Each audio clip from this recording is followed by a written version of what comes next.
প্রথম 4-5 ঘন্টা পড়াশোনা করতাম, কিন্তু যতক্ষণই করতাম পড়াশোনা ততক্ষণ মন দিয়ে করতাম।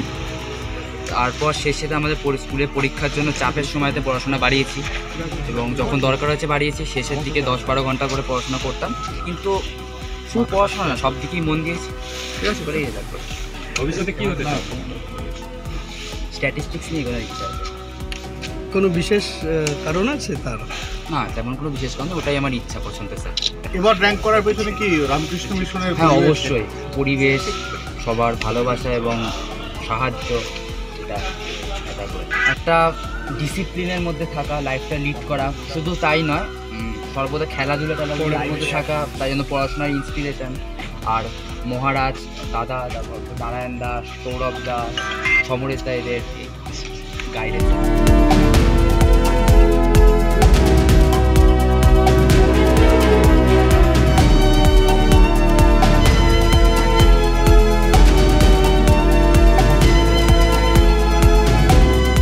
আনন্দিত, এতটা ভালো ফল হবে আশা করিনি। ভালো ফল হবে আশা করেছিলাম, এতটা ভালো ফল হবে আমি আশা করিনি। খুবই ভালো লাগছে, আমার মা বাবাও খুশি, পরিবার পরিজনের সমস্ত সবাই খুশি। আমার 491, আমি নিজেও পরিশ্রম করেছি, আমার সমস্ত স্কুলের শিক্ষক, গৃহ শিক্ষক সবাই আমার সাহায্য করেছে, এবং বাবা মা আমার পাশে সবসময় থেকেছে। একাদশ দ্বাদশ শ্রেণীর পর অনেকেই একটা ধারণা থাকে যে বিদ্যালয়ে আসলে চলবে না। আমি নিয়মিত বিদ্যালয়ে আসতাম, বিদ্যালয়ের সমস্ত ক্লাস অ্যাটেন্ড করতাম, সেই সব দিক দিয়েই খুবই উপকার পেয়েছি আমি বিদ্যালয়ে। নির্দিষ্ট ওরকম বাধা ধরার সময় ছিল না, কিন্তু দিনে যখনই সময় পেতাম, প্রয়োজন থাকলেই পড়াশোনাটা করতাম। নির্দিষ্ট লক্ষ্য যারা যেটা ঠিক করছে, সেই লক্ষ্যর পিছনেই পরিশ্রম চলে যেতে, পরিশ্রম চালিয়ে গেলে সাফল্য আসবেই। আমার যেমন ডাক্তার হওয়ার ইচ্ছা, সেদিকেই আমার জ্ঞান থাকা দরকার, সে কীভাবে কী পরীক্ষার প্রিপারেশন হয়, সেই সমস্ত কিছু বিষয় একটা ক্লিয়ার যদি ধারণা থাকে, তাহলেই সেই লক্ষ্যটার সাফল্য আসা যায়।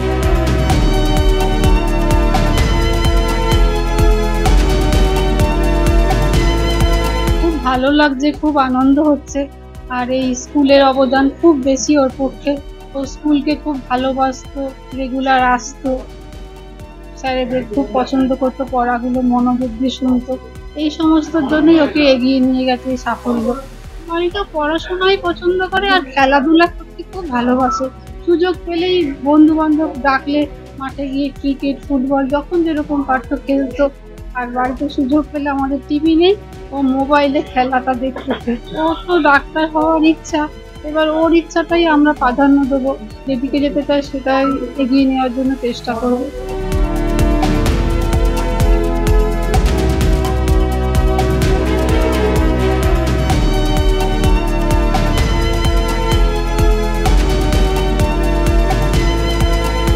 প্রত্যাশা ছিল, আবার আমি সব পরীক্ষা তো 1000% দেওয়া যায় না, তো কিছু কিছু পরীক্ষা আমার খুব দারুণ হয়েছিল, আবার কিছু কিছু পরীক্ষা একটু হয়েছিল যে কিছু কিছু জায়গায় রয়ে গেছে।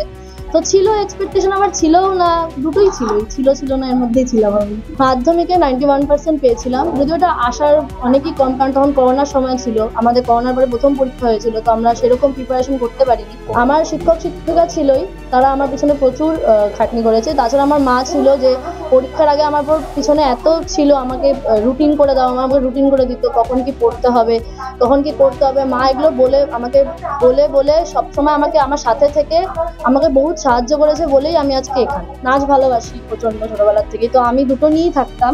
পড়াশোনা আমি সকালবেলা উঠে পড়তাম, তারপর রেস্ট নিতাম, আবার দুপুরে পড়তাম, বিকালে পড়তাম, রেস্ট নিতাম। আমি রেস্ট নিয়ে পড়তাম, আমি টানা পড়তাম, সবই করতাম আমি, পড়াশোনা, ফোন ঘাটা, নাচ করা, সব। আনন্দে আমি অভিভূত, আমার বলার কোনো ভাষা নেই। জানাই ছিল 1টার থেকে ফল ঘোষণা হবে, সবাই মিলে বসেছিলাম।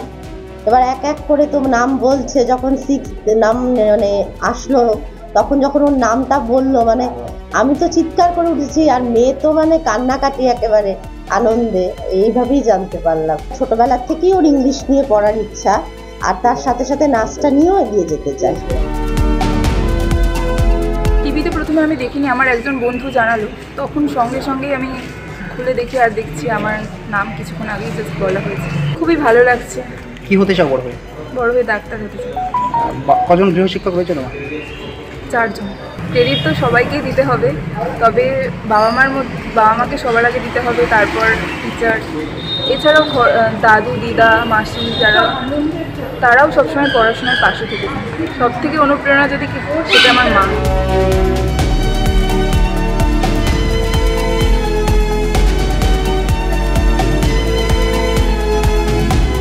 সেটা একটা আলাদা অনুভূতি, বলে বোঝানোর মতো নয়। কিভাবে পড়াশোনা করতে বলতে সেরকম কোনো নির্দিষ্ট সময় রাখিনি যে এই সময়ের মধ্যে আমি এইটা পড়বো, সেরকম নয়। যখন যেটুকু পড়তে ইচ্ছে করতো, যখন যে সাবজেক্ট পড়তে ইচ্ছে করতো সেইভাবে পড়তাম। এবং রাত্রিরে যে খুব একটা জাগতাম না তা নয়, এবং তবে আমি অবশ্যই মর্নিং পার্সন নই, সকালে উঠতাম না একদমই। সবাইকেই পাশে পেয়েছি আমি রীতিমতো, যে যখন যে কোনো সময় আমি হোয়াটসঅ্যাপে তাদেরকে প্রশ্ন পাঠিয়েছি, তারা উত্তর দিয়েছেন। যে কোনো সময় আমার অসুবিধা হলে ফোন করেছি। স্কুলে গিয়েও হয়তো ক্লাসে না পেলে আমি টিচার্স রুমে গিয়ে তাদের জিজ্ঞেস করেছি, সেই সময় উত্তর পেয়েছি। আগামী দিনে ডাক্তার হওয়ার ইচ্ছা আছে। সাধারণ অনুভূতি, মনের ওপর যে ইচ্ছেটা হচ্ছে বা যেটা হচ্ছে সেটা তো আর প্রকাশ করা যায় না। একটাই বার্তা দেবো যে বাবা মায়ের সন্তানের প্রতি অবশ্যই ভরসা থাকা উচিত, এবং সন্তানকে একটা নির্দিষ্ট পদ্ধতিতে তাদের পরিদর্শনে যেন অবশ্যই তারা মানে অভিভাবকত্বে মানুষ করেন, এটাই। কেন অনেক সময় হয় যে সন্তান কি করছে বা না করছে এটা অনেক সময় অনেক অভিভাবকের পক্ষে কর্মগত কারণেই দেখা হয়, সম্ভব হয় না, অথবা ওনারা কিছুটা নিরাশ হতে পারে। একটু আমরা যদি সন্তানদের প্রতি নজর দিতে পারি, তারা কিন্তু কিছু করে দেখাতে পারে।